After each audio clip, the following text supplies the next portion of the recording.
Good evening सर्वांना. आज आपण चेरी ट्री हा 11वीची पोयम पाहणार आहोत. ही पोयममध्ये आईस ब्रेकर्स क्वेश्चन्स आहेत बघा. Trees are revered because. पहिलं दिलेलं आहे दे गिव्ह अस जॉय. सगळ्यात महत्त्वाचं आपल्याला आनंद देतात झाडं. पण दुसरी गोष्ट आपल्याला आपण म्हणतो की अन्न वस्त्र निवारा या मूलभूत गरजा आहेत. त्याच्याशिवाय सुद्धा आपल्याकडं श्वास नसेल किंवा ऑक्सिजन नसेल तर आपण 5 मिनिटानंतर जगू शकत नाही. आणि तो ऑक्सिजन देण्याचं कार्य काय कोण करतात तर झाडं करतात. आणि त्यामुळं झाडं आपल्याला ऑक्सिजन देतात. Trees gives us oxygen. Trees gives us various materials. आपण चेअर वगैरे टेबल वगैरे बघतो, सर्व गोष्टी या झाडापासून बनल्या आहेत. आणि आपल्याला पूर्वी एक गाणं आहे पहा, देख करामत लकडी की. आणि पूर्वी जेव्हा प्लास्टिक वगैरे आणि लोखंड वगैरे नव्हतं तेव्हा पाळणे वगैरे आपले कसे असायचे तर पाळणे हे सुद्धा लाकडाचे होते. जब तू म्हणजे पाळणा बनाया वो भी लकडे का. पाळणा बनवल्यानंतर माणूस पाळण्यामधनं जेव्हा बाहेर येतो किंवा मोठा होतो 2 वर्षाचा 3 वर्षाचा, त्यानंतर 3 पहिया बनवले जातात. 3 पहिये तुम्हाला आता आजकाल माहिती नाही आहे कारण आजकाल सायकली आलेल्या आहेत. पण 3 पहिये अशी एक गाडी होती की त्यामध्ये एका मुलाला असं उभं केलं जायचं जेणेकरून तो ढकलायला सुद्धा ती इझी असायची. आणि तो त्याचा आधार घेऊन तो चालायला शिकायचा. म्हणजे आईवडील काय करायचे 3 पायी घेऊन द्यायचे जेणेकरून आपला मुलगा व्यवस्थित चालेल यासाठी 3 पायी घेऊन जायचे. अशा प्रकारे 3 पायी आपल्याला माहिती आहे. त्यानंतर पुढे जेव्हा आपण मोठे होतो, घर बनाया वो भी लकडे का. घर बनवलं ते पण लाकडाचं असतं. त्यानंतर जेव्हा आपल्याला बुढ़ापा आएगा और जब तुझे चलने में तकलीफ हुई तो साठी होने के बाद हाथ में काठी आई वो भी लकड़े की. म्हातारपणी आपल्याला काठी येते ती लाकडाची असते. आणि त्यानंतर आपल्याला लाकडाचं किती महत्त्व आहे बघा. जेव्हा आपण ते मरतो, मेल्यानंतर सुद्धा वो जनाजा बनाया वो भी लकड़े का. जो आपल्याला माहिती आहे राम नाम सत्य है किंवा अल्लाह का नाम लेते हैं, जो भी है वो भी पेटारा जो रहता है वो भी लकड़े का होता है. भले क्रिश्चियन हो, मुस्लिम हो या हिंदू हो या किसी भी धर्म का हो, उसका जो पेटारा जनाजा रहता है वो लकड़े का होता है. उसके बाद और तो और लकड़ी बिन तुम्हारी चिता भी जल न सकी. म्हणजे लाकडानं किती महत्त्वाचं आहे बा. लाकूड बसणं महत्त्वाचं आहे. पूर्वीच्या काळी चुली असायच्या, चुलीवरती जेवण जे असायचे ते लाकडापासून असायचं. म्हणजे लाकडाला फार महत्त्व आहे. आणि आपण जे कागद वापरतो हे सुद्धा लाकडापासूनच बनवले जातात. आणि अशा प्रकारे लाकडाचे किती महत्त्व आहे. आणि चेरी ट्री हे आपण पोयम बनणार आहोत. रस्किन बॉन्ड यांनी लिहिलेली ही कविता आहे. रस्किन बॉन्ड नाव लक्षात ठेवा कारण ॲप्रिसिएशनसाठी तुम्हाला पोएटचं नाव येणार आहे, महत्त्वाचं आहे. त्यामुळं पोएटचं नाव विसरायचं नाही. Ruskin Bond has been born at Kasauli, Himachal Pradesh in 1934. Ruskin Bond was written hundreds of short stories, essays, novelist and more than 30 books. 30च्या वरती त्यांनी मुलांसाठी पुस्तकं लिहिली आहेत. त्याशिवाय त्यांच्या 2 ऑटोबायोग्राफी आहेत. हे सर्व तुम्ही बघा.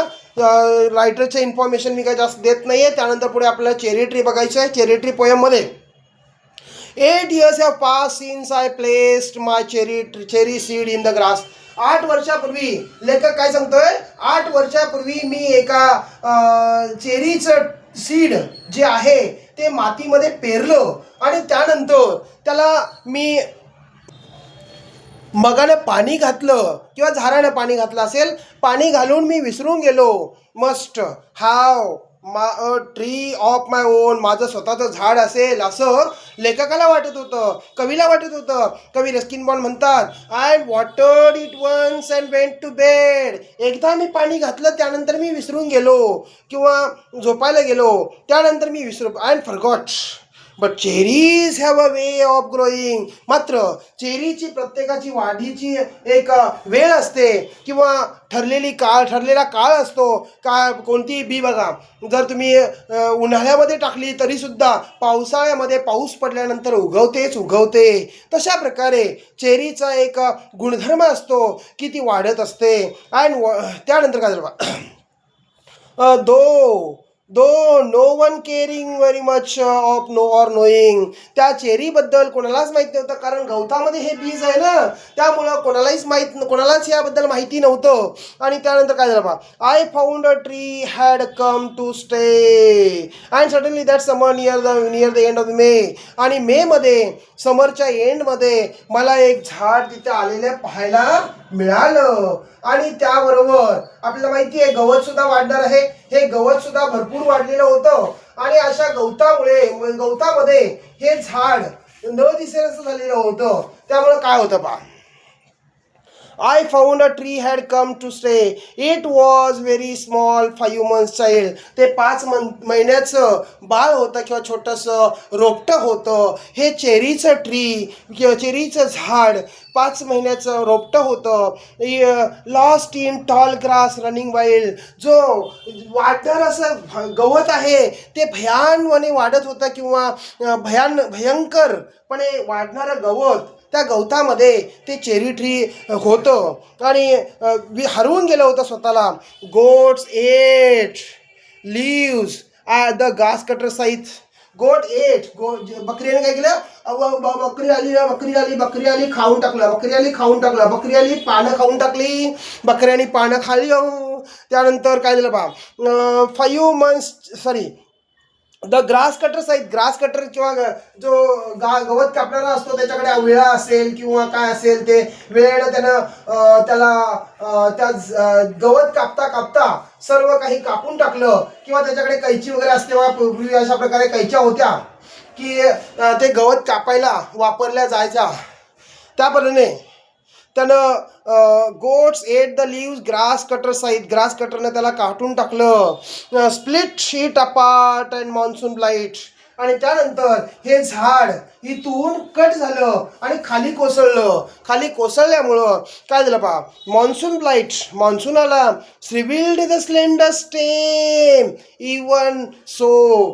तो बुंदा जो होता तो बुंदा सुद्धा सुकून गेला. सर्व काही त्याला थोडा सुकल्यामुळं, त्याला थोडीशी सडल्यामुळं काय झालं पहा, next spring I watched three shoots grow. मात्र दुसऱ्या स्प्रिंगला त्याच्यावरती 3 नवीन फांद्या फुटल्या. कारण पाऊस पडल्यानंतर मूळ असतील तर मुळातून काही नाही काही उगवण्याचा प्रयत्न करतो. एखादं झाड जरी कापलं तरी सुद्धा ते पुन्हा उगवण्याचा प्रयत्न करतो. शेवगा माहिती आहे का तुम्हाला? शेवगा ज्या लांब लांब शेंगा असतात त्या सुद्धा काटल्या जातात. काटल्यानंतर काय होतं तर त्याला जास्त पालवी फुटते. जास्त पालवी फुटल्यामुळे जास्त शेंगा मिळतात. म्हणून शेवगा कधीही कापायचा नाही ना, त्याला पण जूनला कापायचा असतो, हे लक्षात ठेवा. The young tree struggle upward, thrust its arms in the fresh fire's lust. जे यंग ट्री आहे ते लवकरात लवकर सूर्यप्रकाश मिळवण्यासाठी आपला हात पसरवू लागलं, वरती वाढू लागलं आणि प्रयत्न करू लागलं की कसं करून आपण एकदा कटलेला आहोत, आता पुन्हा कटायचं नाही म्हणून उंच वाढण्याचा प्रयत्न करू लागलं. Next, for light and air and sun. कशासाठी ते उंच वाढत होतं तर हवेसाठी, एअरसाठी, त्यानंतर सूर्यप्रकाशासाठी. झाडं उंच वाढतात, काही झाडं उंच असतात, ते सूर्यप्रकाश त्यांना जास्त लागतो म्हणून ते उंच असतात.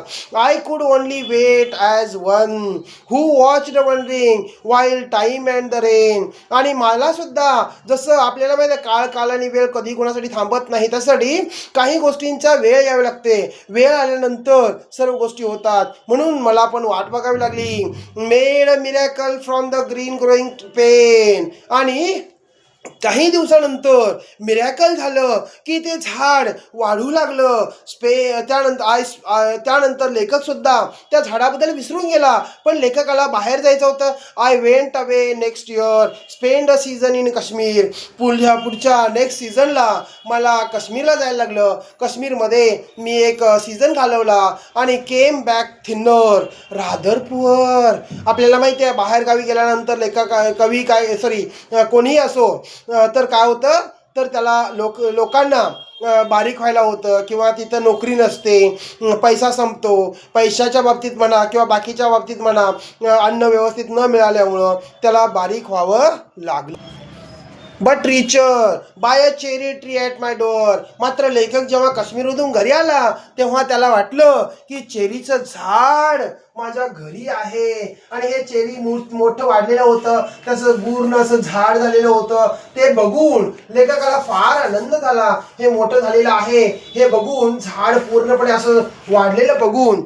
6 फुटाचं झाड झालेलं होतं. माझी उंची 5 फूट 4 इंच आहे, ही 6 फूट म्हणजे एवढं झाड झालेलं होतं. ते बघून लेखकाला आनंद वाटला. And 6 feet hi my on dark cherry. लेखक म्हणतो माझं स्वतःचं झाड जे मी लावलेलं होतं ते किती मोठं झालेलं आहे, 6 फूट झालेलं आहे. And I could स्केअर्सली believe a berry. पहिल्या वर्षी तुम्हाला नारळ वगैरे माहिती आहे ना, नारळ पहिल्या वर्षी कमी लागतात. तसं या झाडाला एकच चेरी लागलेली होती. क्वचित एखाद्या चेरी तो बघत होता आणि एकच चेरी त्यानं पाहिली.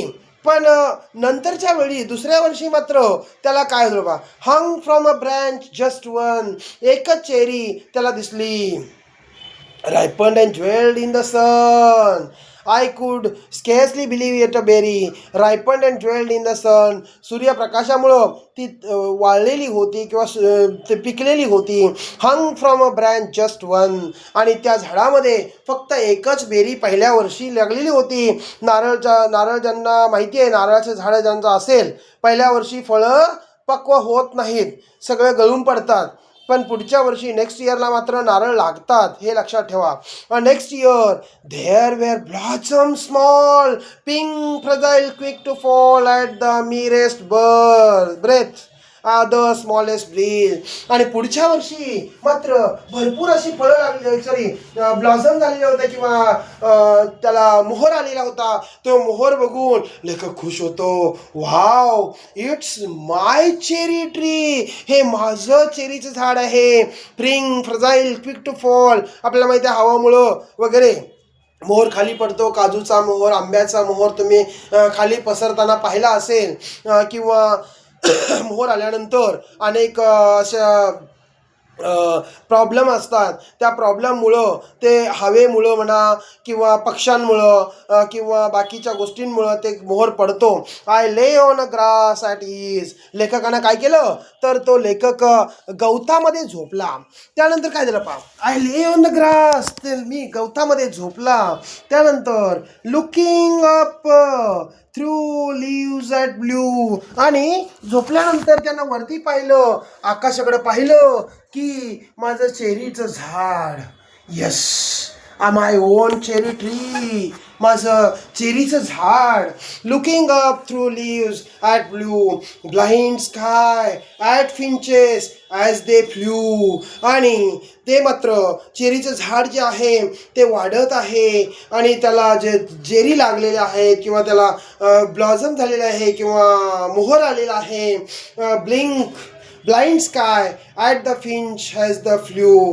लेखक त्या झाडामधून आकाश पाहतो आणि आकाश संध्याकाळच्या वेळी तो बसलेला आहे, झोपलेला आहे आणि झोपून आकाशाकडे बघत आहे. And flitted through the dapple green. आणि त्यानं काय केलं, having dark and light patches, झाडाच्या पॅचेसमधून तो वरती बघत आहे.